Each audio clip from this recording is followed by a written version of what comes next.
Cara, tem uma mãe aqui que tem um problema com o filho que já repetiu o dinheiro 2 vezes e ele falou que a escola não serve pra nada e tem desinteresse. O que você acha, Márcio? Eu acho que é uma situação um pouco difícil. Uma das coisas que eu falo, que eu acho também que é bom a gente lembrar é que às vezes a gente acha que o nosso cérebro são caixinhas em que você vai guardando informações. Hoje em dia a neurociência nos mostra que o nosso cérebro ele faz associações com tudo. Às vezes eu lembro do exemplo que esse livro aqui dá, de você pegar, o filho fazer uma boa ação, você dá um chiclete para ele. Toda vez que ele fizer uma boa ação, ele vai acabar, na próxima vez é capaz dele esperar o chiclete, por causa da região que fazer a boa ação e a região fazer chiclete foram ativadas ao mesmo tempo. Então também... Isso é o que a PNL chama de gatilho, né? Exatamente. E o que eu acho... Então, assim, uma coisa que eu achei que às vezes a gente acaba fazendo é pegar e usar esse reforço negativo. Por exemplo, você não fez, então eu vou te tirar isso. E eu não acho que ele não é válido. Eu acho que ele é válido sim, porque uma das coisas importantes na criação de filhos é você ensinar que eles têm que ser responsáveis por aquilo que eles fazem. Inclusive, isso daí é uma das coisas que esse livro comenta. Ele fala assim, quando seu filho tá agindo mesmo de uma maneira puramente emocional, e você tem que tratar de uma maneira emocional, não racional, mas depois você tem que mostrar para ele que tudo aquilo que ele faz existe uma responsabilidade, existe uma consequência. Então concordo. Mas talvez um outro jeito também de lidar com o assunto seja você associar, por exemplo, o estudo a algo que ele goste. Então você perguntar, por exemplo, o que motiva o meu filho? O que ele gosta de fazer? E de alguma maneira associar. Como fazer isso, Márcio? Porque o desafio é esse, é muito fácil falar, né? Eu acho que eu falo muito pros pais, falo pra eles, precisa entender. Sim, reforço positivo é muito melhor que o reforço negativo. Mas como fazer o reforço positivo? Porque muitos pais falam, eu vou ficar dando presente pro meu filho toda hora. Não é isso. O desafio é justamente entender o que é mais importante do que o presente. Mas como que eu oriento um pai a que ele busque isso, né? Porque aqui a gente já treinou. A gente sabe fazer as perguntas, a gente tá lá, é empático. Mas e como é que eu ensino isso que a gente aprendeu aqui para um pai que não tem essa experiência que a gente tem de treinar isso todo dia? Eu acho que assim, não existe fórmula secreta. Eu gostaria de ter fórmula secreta. Às vezes mesmo, tenho às vezes alguns problemas com alguns alunos que você vê assim, às vezes ele melhora e de repente ele dá uma piorada e você vê que pessoas são complexas e não existe uma fórmula mágica de que, nossa, isso vai dar sempre certo. E eu acho que aquela pessoa que vai falar assim, isso dá sempre certo, a pessoa está te enganando, porque não existe isso. O que existe existem maneiras de como você lida com os problemas.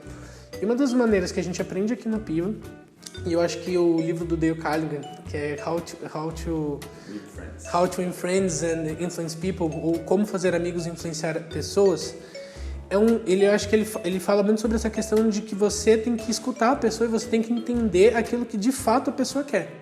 Às vezes o seu filho não quer um presente, mas tem que entender necessariamente um presente. Às vezes aquele presente está suprindo alguma outra necessidade que você não está sabendo identificar. Então a primeira coisa que você sempre tem que fazer quando você está lidando com pessoas é escutar. Você ter um tempo de escutar o seu filho, conversar com o seu filho, deixar o seu filho contar a história dele, né?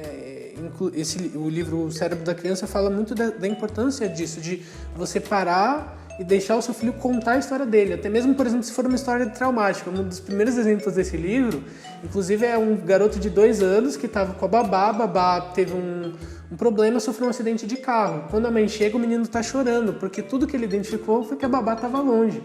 E a mãe falou, não, filho, agora me conta o que aconteceu. E durante vários dias a mãe pediu para o filho recontar aquela situação do babá, e ela sempre tentava direcionar o filho mostrando, olha, não, mas você lembra, ontem a gente foi ver a babá e ela tá bem. Essa questão de você escutar, deixar o seu filho contar a história dele, isso é muito importante. Você às vezes perguntar para o seu filho como foi seu dia, ele vai falar, foi normal. Aí você começa para perguntas mais específicas, mas me conta o que você teve hoje na aula. Nem sempre o seu filho ele vai te responder. Mas conforme você vai fazendo as perguntas, em algum momento você vai achar aquela pergunta. Por exemplo, várias vezes eu começo com um aluno perguntando como foi seu dia. Para alguns alunos funciona, para outros eles vão chegar e falar, mano, que você tá perguntando isso? Aí você pergunta, mas você gosta de qual matéria você gosta? Para alguns alunos eles vão falar, gosto disso, disso, disso. Outros vão... Então, assim, e aí você vai testando as perguntas e uma hora você vai ver que vai ter aquela pergunta que, poxa, essa pergunta chamou o interesse dele. E a partir disso é ali que você vai começar a entender o que está acontecendo. Então, assim, não acho que existe uma fórmula mágica e eu acho que essa é uma das coisas mais frustrantes com relação a relacionamentos humanos, mas eu acho que o que existem são princípios que a gente pode usar para lidar com pessoas. E eu acho que um dos princípios mais importantes é você conversar, escutar. E assim, gente, às vezes você precisa de ajuda. Você não é sabe, nós aprendemos várias coisas, mas às vezes você precisa de ajuda, sabe? Mesmo os especialistas. E eu acho que os especialistas muitas vezes têm muita dificuldade em reconhecer isso, mas eu acho que os bons especialistas, eles sabem que eles precisam de ajuda também em alguns momentos. E eu lembro muito de um vídeo que você falou, assim, eu acho que foi uma live que você contou, eu tô falando isso, mas quando eu tiver meus filhos, às vezes talvez eu precise que alguém me diga o que eu tenho que fazer, porque não é só porque você é um educador, um professor, que você sabe todas as respostas, e às vezes quando você está muito perto é mais difícil de enxergar. Então, sim, às vezes é importante você procurar um especialista, às vezes pode ser um terapeuta familiar, um terapeuta para lidar às vezes um terapeuta para lidar com as suas próprias emoções. Às vezes também pode ser um professor particular. Às vezes acontece de que numa sala com 20, 30 alunos, você não consiga abordar todos aqueles alunos da melhor maneira possível. E às vezes um professor particular ele pode ajudar nesse sentido, de te mostrar que aquela matéria é mais simples do que você imaginava. É mais simples do que você imaginava. E não é culpa do professor da escola. Gente, o professor da escola ele não é o vilão, ele também é um aliado na educação. E é muito importante você frisar isso. E às vezes, quando você contrata um professor particular, às vezes, talvez muitas pessoas achem que você está substituindo o professor da escola. Gente, não é isso. Se for isso, está errado. Se for isso, está errado. E também uma das coisas que eu acho muito complicado é você chamar um professor particular só na data da prova, diga-se de passagem, porque eu acho que é muito complicado. É como se o professor estivesse só substituindo o professor da escola. Não, às vezes o professor particular ele pode agir como essa pessoa, essa ponte mesmo. Eu acho que muitas vezes nosso papel aqui é fazer essa ponte entre o professor da escola e o aluno. E às vezes mostrar para o aluno que o professor da escola não é um vilão que está querendo... Cara, mas sabe que falando nisso, você sabe que eu já vi muito professor particular metendo o pau ali, falando mal do professor de sala de aula para o aluno. E esse é um professor particular que você não deve contratar, porque isso vai criar uma inimizade entre o aluno e o professor que não tem necessidade, entendeu? Então, cara, sei lá, eu só quis falar isso porque eu acho isso um absurdo. Acho que é bem isso. Nosso trabalho, assim, o trabalho do professor particular é fazer a ponte e mostrar para o aluno o lado do professor de sala de aula e, se puder, ir lá conversar na escola e mostrar para a escola o lado do aluno que às vezes a escola não consegue enxergar. Né? Isso é muito importante.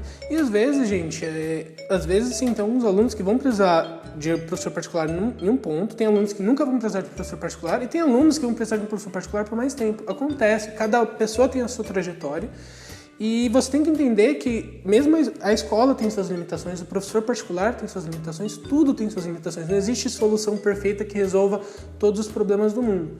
E nesse sentido, eu acho que a coisa mais importante, uma coisa muito importante que a gente fala muito pouco é o autoconhecimento. E o autoconhecimento e o conhecimento do seu filho.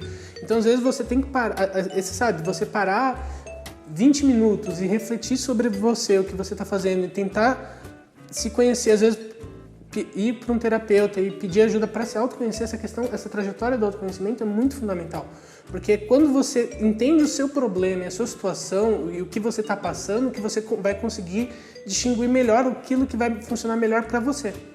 E eu acho que uma das coisas que é muito importante, por isso que eu acho legal, antes de você contratar o professor particular, conversa com a escola. Antes de contratar o professor particular, vê se ele consegue pegar um tempo só para conversar com você, explicar o que ele está pensando em fazer, você conhecer ele melhor, sabe?